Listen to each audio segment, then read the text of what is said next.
Bonsoir à tous. Bonsoir à tous et merci beaucoup d'être encore à notre chaîne. Nous venons d'apprendre une très mauvaise nouvelle qui vient d'arriver à Kigali.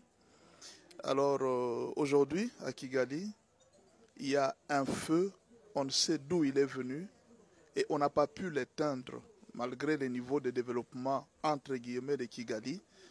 Et on n'a pas pu éteindre les feux. Ces feux étaient près de la résidence de Paul Kagame à Ngashinjiro. C'est là que le feu s'est prononcé. Ngashinjiro, Ngashinjiro, c'est à Kigali. Il y avait des usines mécaniques, des usines de couture, des usines de... Beaucoup d'usines, ils ont été touchés. Les usines ont été détruites. Il n'y avait aucun véhicule pour éteindre l'incendie. Nous ne pouvons pas nous réjouir quand les malheurs arrivent chez quelqu'un. Si eux se réjouissent de notre malheur, ce n'est pas notre cas. Nous regrettons pour tous ceux qui vont perdre l'emploi au Rwanda. Nous regrettons pour tous ceux qui vont souffrir des familles innocentes.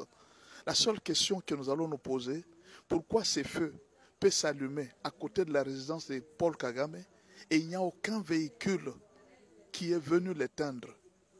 Est-ce que c'est quelque chose qui est caché? Est-ce que c'est mystérieux?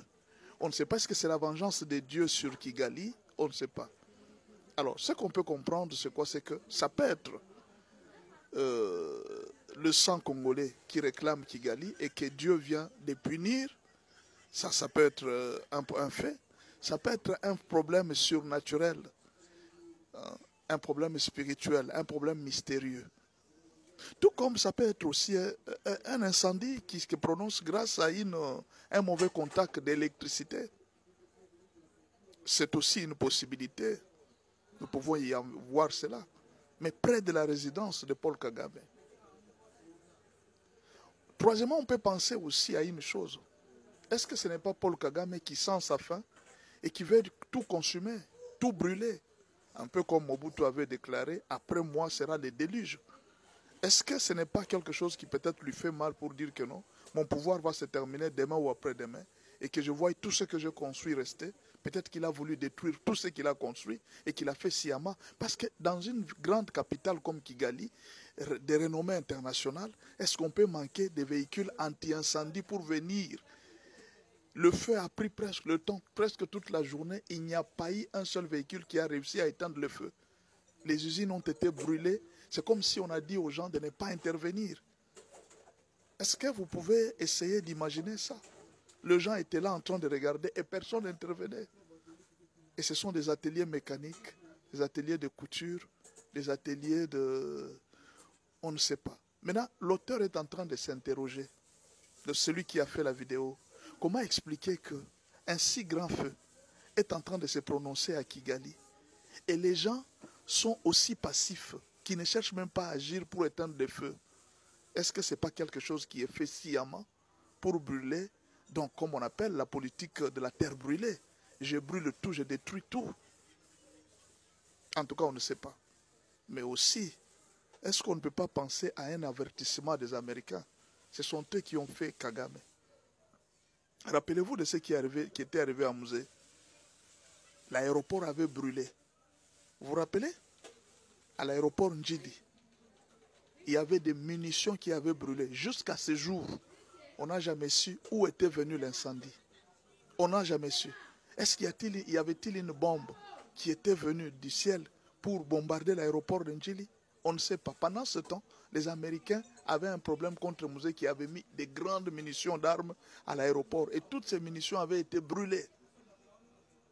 Peut-être qu'on avait lancé une bombe, on n'avait pas su. Est-ce que ce n'est pas la même chose que les Américains viennent de faire aussi à Kagame? Peut-être qu'ils ont lancé une bombe pour lui donner juste un avertissement. Et vous vous rappelez, après cet incendie, c'est comme si les Américains avaient donné un avertissement à Musée. Il dit tu vas mourir.